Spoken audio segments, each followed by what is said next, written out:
We're just waiting for some people to join in, as well as our cultural organizer, Alicia. So give us a second. So definitely, very eventful week already in the legislative session. Definitely tell you, that it is unfortunate that a lot of these bills are coming in, but we're doing everything in our power, us and our allies, to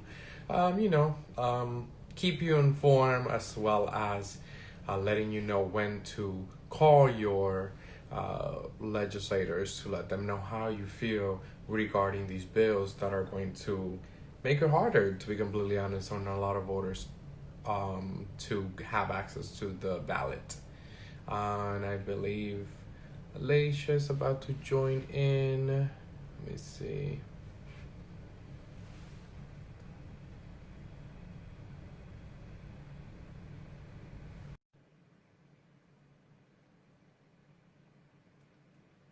Let's see. Hey Brian, Hey Alicia, thank you for joining us. How you been? I've been doing good yourself. Pretty good, pretty good. So yeah, I was just telling them, our audience, about the bills, but I'll definitely let you take it away.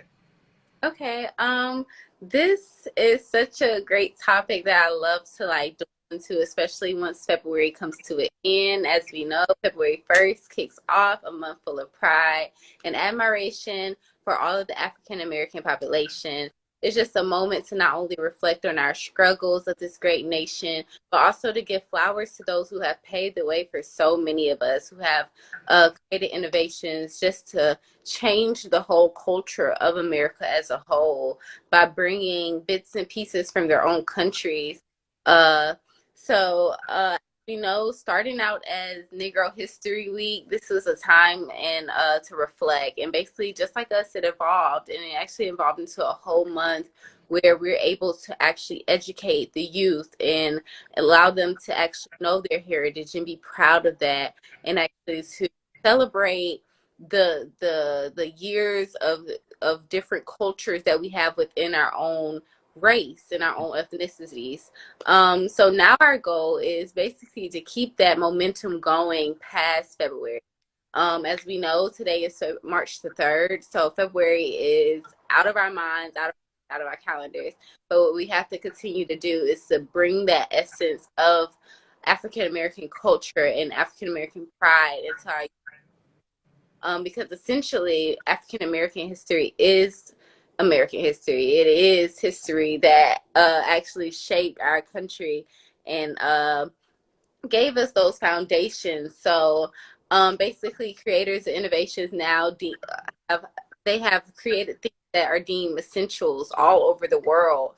So by highlighting the story of our modern problems, as well as our past transgressions, as well as our joyful stories, our stories of overcoming certain obstacles, we can be able to educate our youth on their origins and then move forward greatly beyond that. By acknowledging these great heroes and innovators, we're actually giving our youth someone to look up to that relates to them, a sense of inclusivity.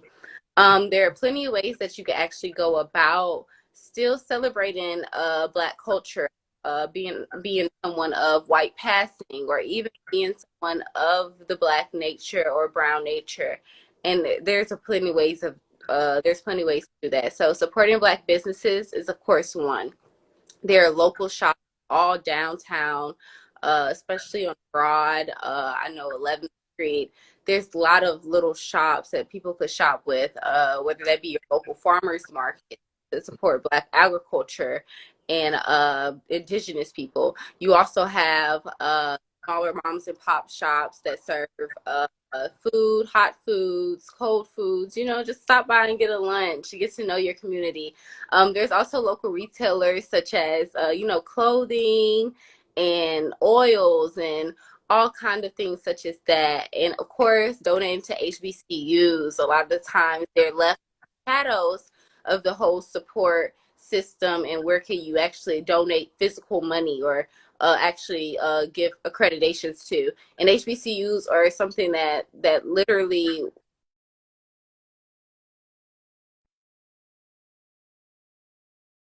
funds. You good there? Oh yeah, just by donating to the scholarship Sorry, funds or just in the. I had an Oh, you're incoming fine. call. I'm so sorry. Go ahead.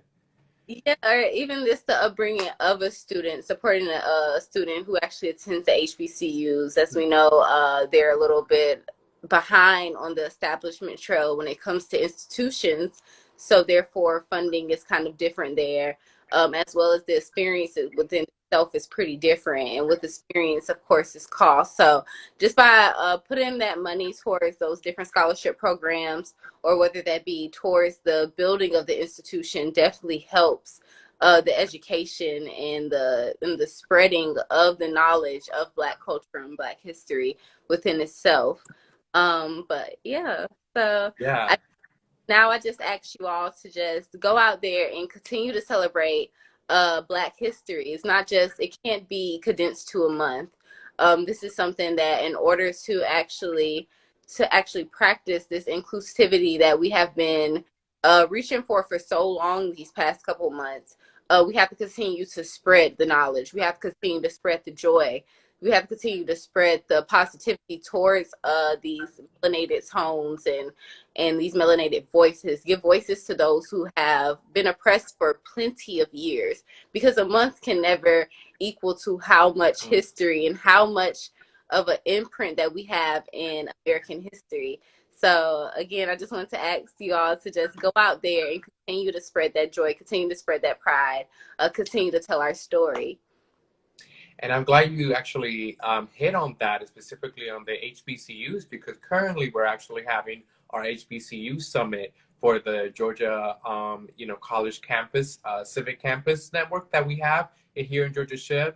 There's currently our organizer, Evan, is actually hosting the HBCU summit with all the HBCUs around the Atlanta area. So definitely has been a great turnout. So we definitely wish him the best, and we'll definitely post some of the highlights of that great event that is currently happening. And I'm also glad that you mentioned all the different things that we could do after the month, because I actually saw a funny tweet that relates to it, in the sense of like, I'm a Black woman and it's Women's History Month, so like I'm gonna continue celebrating it, and like let's always make sure that we celebrate the fact that Black history is American history, and we should continue celebrating and supporting these businesses that definitely need us. So thank you so much for joining us, Alicia, every week, and I continue highlighting, and it's always a pleasure. So thank you so much. All right, you guys have a nice one. Thank you too. Bye bye. So, once again, thank you to Alicia for joining us. And she joins us every week, so make sure to join us for the rest of the people in our audience. And yeah, let's dive into the bills. Specifically, like I had told you, with HB 531. Unfortunately, the bill, border suppression bill, that's there's no other way of putting in this bill, this omnibus bill, crazy bill of 45 plus pages.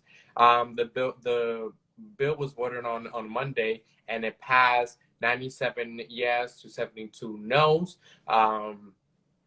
Because they jammed this bill through, we probably are not going to see any movement on it anytime soon, probably till like a week or two from now, because as you may or may not know, crossover day, which is what happens when bills have to go from one chamber to the other, so either from the House to the Senate or from the Senate to the House. That is happening on Monday. So a lot of legislators are on a time crunch in order to make sure that the bills that they introduce actually does get passed. So they're doing everything in their power to make that happen. So definitely this bill was jammed through. It is currently going to be on the Senate side on the ethics committee. So please make sure to find out. I will always make sure to put a link below to find your legislator and specifically focus on the senators your specific senator, but also the senators and the ethics committee. So please pay attention to that, because that is where currently the bill is going to live at, and where will we see any movement where you could call to make your voices be known. Next, we have Senate Bill 241. It is a bill that it is currently in the same ethics committee that I just mentioned, but they're trying to make sure that it crosses over to the House before the deadline on Monday. So once again, this is another one that was jammed through, like back to back.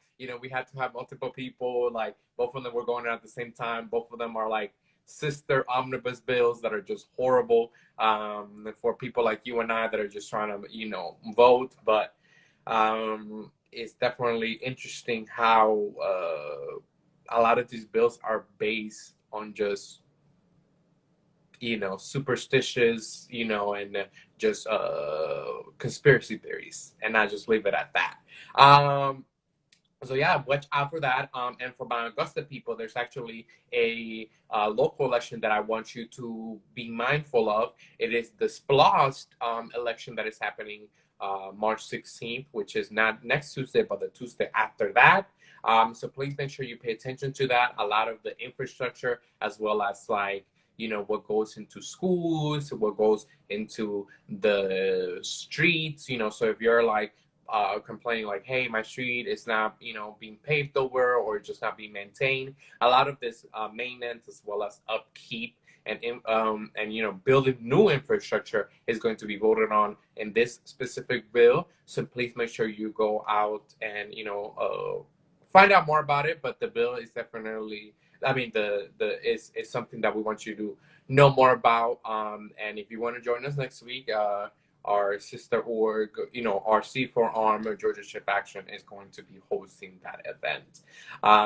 Similarly, in the same token, our sister arm of the C4 Georgia Shift Action is hosting a, if you want to know more about specifically these two bills that I just mentioned, there's going to be an event going on 2 weeks from now, because at they actually have already established Sine Die, which those of you that may not know, Sine Die is the last day of the legislative session, and that is going to be March 31st. So we want to make sure that the third week of March, we have that event, so you know where the bill is at, how you can,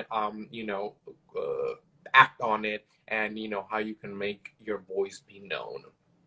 It is going to be a very exciting event that our C4 GS Action is going to do. So watch out for that. And it's definitely going to be, you definitely want to be there and join. And finally, let's end with some good news. I think that these two kind of left a bad taste in our mouth, but let's leave on the good taste in our mouth. HB 377 unanimously passed the committee. And that is specifically that bill. If you guys do not know, unfortunately, Georgia is one of the states that still treats pregnant women rather inhumanely. So this bill tries to fix that, to where there's more treats pregnant women that are incarcerated with more dignity. And we're just happy that this bill finally reached a point where it is, has movement, because in the past, when we have supporter, Restore Her, the organization that is, firmly proposing this bill and making sure that this bill passes. We supported them back in the 2019-2020 legislative session, and it was about to pass, but it didn't get voted on. So we're happy that the bill actually has traction, and there's a possibility that it will become law, to make sure that our incarcerated pregnant women has more dignity and are treated more fairly, because a lot of times it's crazy, her telling her story. Make sure you guys follow her at Restore Her _US. Is definitely a very story that would just open your eyes to how pregnant women are treated while they're incarcerated. So it is crazy. So we just want to make sure that you guys follow that. And thank you guys, so much for joining us. This is once again Tea Time with Brian. We do it every single Wednesday. From 1 to 2, normally around 1:30, but definitely keep an eye out for that. Please make sure to leave any questions. We've been getting a lot of good questions from our audience, so please continue doing that. And make sure to always look out for those links, specifically on how to get more involved and make your voices be known at the state capitol, while also being involved in your local elections for my Augusta people, not next week, but the week after that. So thank you so much, and have a great rest of your week. So ciao, bye bye.